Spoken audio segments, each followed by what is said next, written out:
But I think that's not actually what happened.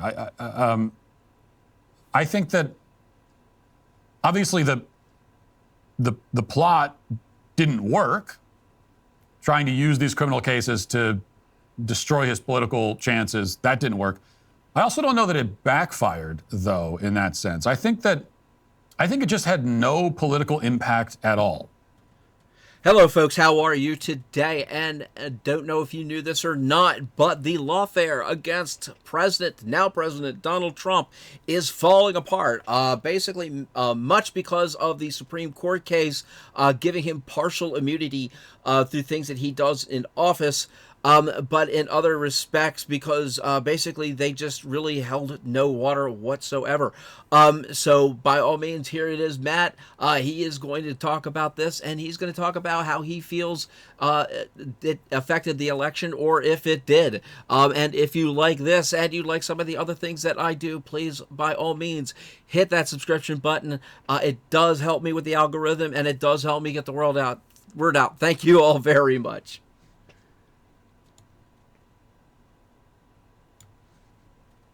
You puretalk.com/Walsh. That's puretalk.com/Walsh. Fox News has a report about Trump's case in New York now that he's won the election. What's happening with his criminal cases? Reading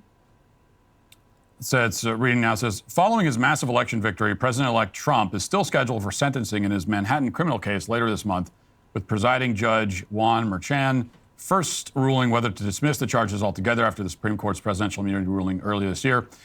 Trump was found guilty of 34 counts of falsifying business records. Trump is scheduled for sentencing on November 26th, which is already a 4-month delay from the original date of July 11th. Trump's lawyers has asked the judge to overturn the former president's guilty verdict in New York. In New York v. Trump, after the Supreme Court ruled in July that former presidents have substantial immunity from prosecution for official acts in office, but not for unofficial acts. Merchan is expected to rule by November 12th as to where the charges stand.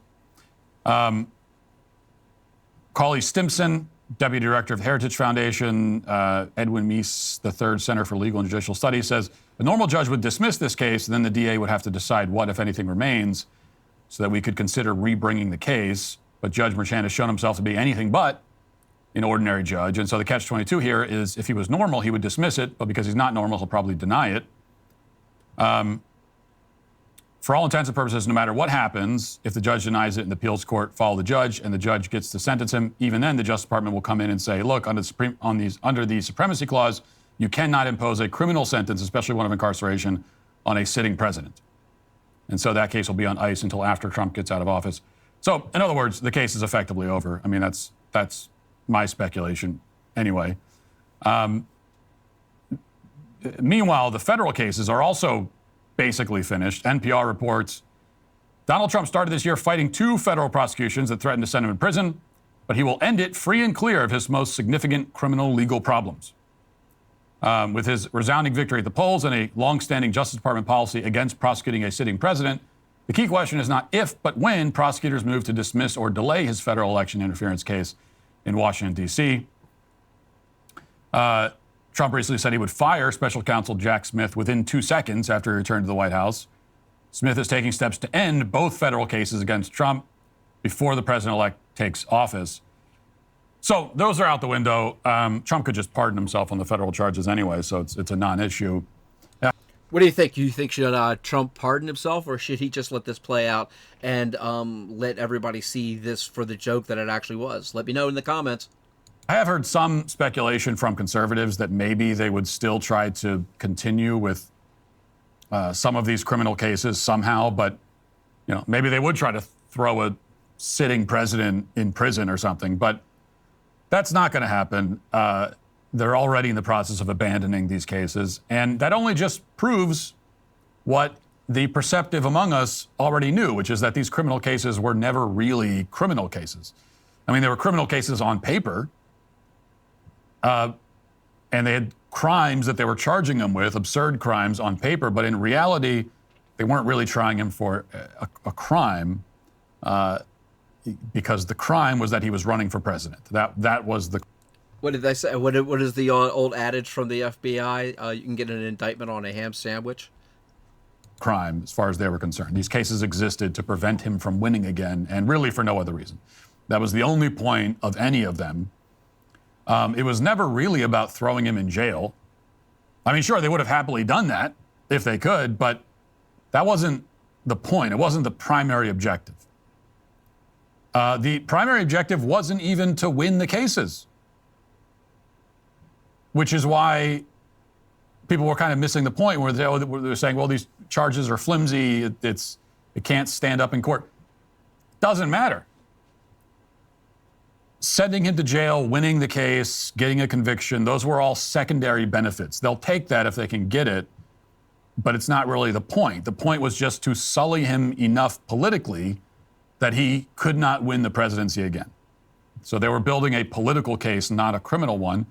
And we see how that worked out. And, you know, it's kind of funny that the general view on the right, I think, is that the criminal cases backfired politically and ended up being one of the reasons why Trump won. Instead of people being turned off from Trump because of the cases, they were more motivated to vote for him. That's kind of that's what you'll hear from a lot of people on the right. But I think that's not actually what happened. I think that obviously the plot didn't work, trying to use these criminal cases to destroy his political chances. That didn't work. I also don't know that it backfired, though, in that sense. I think it just had no political impact at all, one way or another. So in other words, Trump would have won just as big even if they never put him on trial. If none of that ever happened, I think the results would be the same. I think he still would have crushed. I mean, I could be wrong. Who knows? We can't go back and do it again differently. But I tend to think his victory would have been the same even without the lawfare against him, because the lawfare proved to just have no impact. It didn't matter at all in any way. It's like it never happened. And I think that, in some ways, that's the worst fate for the people waging this lawfare against him. For the prosecutors and the DAs involved in all this, the worst fate is that they didn't matter at all. It just doesn't, like, it ends up being not even a footnote in the history books. It just does, it's a total non-issue. Americans were completely uninterested, unmoved, bored with the whole thing. And to me, that's the most poetic justice of all. Even more than it backfiring. I think even better, even more delicious is that it just didn't matter. Didn't matter one way or another. I find that to be pretty fantastic. Well, there you have it, folks. So, what do you think? Is Matt Walsh right? Did it ultimately not have any effect whatsoever on Trump's election? I think, actually, if you want to know the truth of it, I believe it did have an effect. But for me, I think it was more or less the cherry on top of the lawfare Sunday that had been waged against Trump ever since he declared for president back in 2015. If you think about it, there has been absolutely nothing but a sustained attack upon Trump ever since that point. And all this lawfare and everything after he lost the 2020 election just was more or less the proof of the pudding. And that's the best way that I could possibly put it. So tell me what you think, everybody. Let me some comments. Let me know how you feel. Am I right? Am I wrong? Is Matt right? Well, Matt Walsh right? Let me know in those comments. Thank you very much. Hit the like button. As I ask all the time, people, please subscribe. It does help me out, and I can get the word out more effectively to everybody. So thank you all very much. Later.